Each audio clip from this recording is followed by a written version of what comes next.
नमस्कार मैत्रिणींनो, किमया या यूट्यूब चॅनलमध्ये मी आपले स्वागत करीत आहे।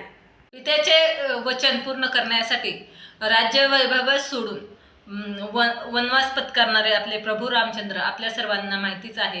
प्रभू रामचंद्र म्हटलं की आपल्याला खूप काही आठवणी येतात की वनवासात त्यांना कोणत्या पद्धतीने वनवासात जायला लागलं किंवा त्यांच्याबरोबर सीतेला किंवा वनवासात जायला लागलं। आपण ह्या गोष्टी सर्व माहिती आहेत आपल्याला।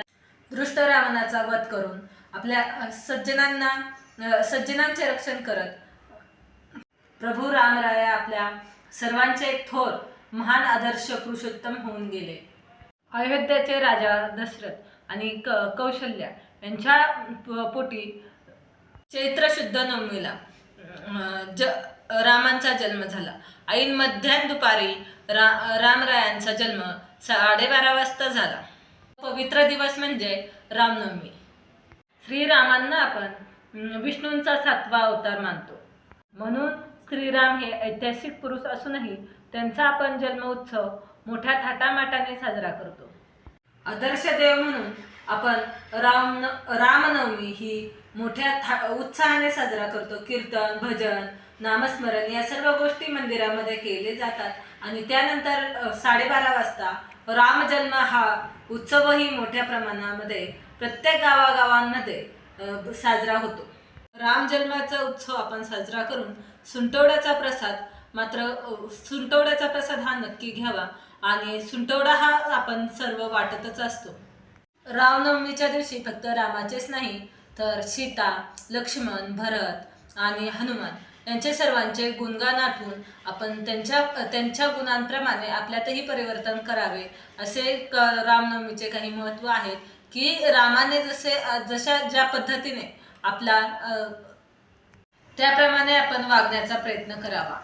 रामनवमी हा दिवस अत्यंत महत्त्वाचा दिवस मानला जातो। आपल्याकडे जर घरामध्ये रामांची मूर्ती किंवा राम, लक्ष्मण, सीता अशी जर मूर्ती असेल तर त्या मूर्तीला आपण अभिषेक घालून त्याची विधिवत पूजा करावी।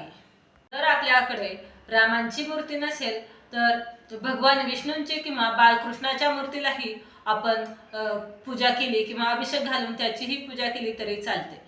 आपल्याकडे जी मूर्ती असेल त्याची विधिवत पूजा करावी आणि त्या दिवशी आपण रामाला किंवा आपल्या देवघरामध्ये केळीचा, फळांचा किंवा पिवळ्या मिठाईचा नैवेद्य हा जरूर अर्पण करावा।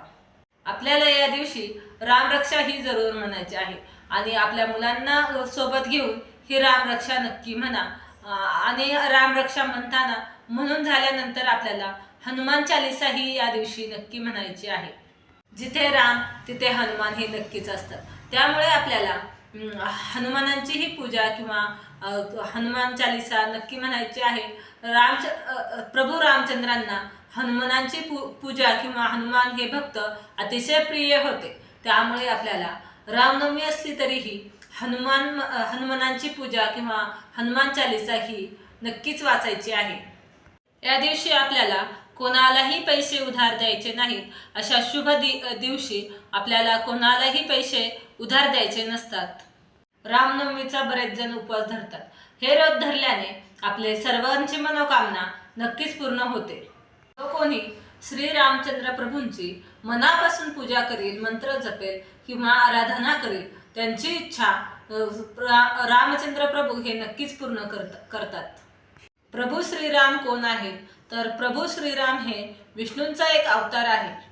प्रभू रामांनी अत्याचाराला संपवण्यासाठी रामजन्म हा घेतला होता। प्रभू श्रीरामांचा हा 7वा अवतार आहे असे मानले जाते। या दिवशी चैत्र नवरात्रीची सांगता असते आणि या दिवशी प्रभू रामचंद्रांनी लंकेवरती विजय मिळवला होता।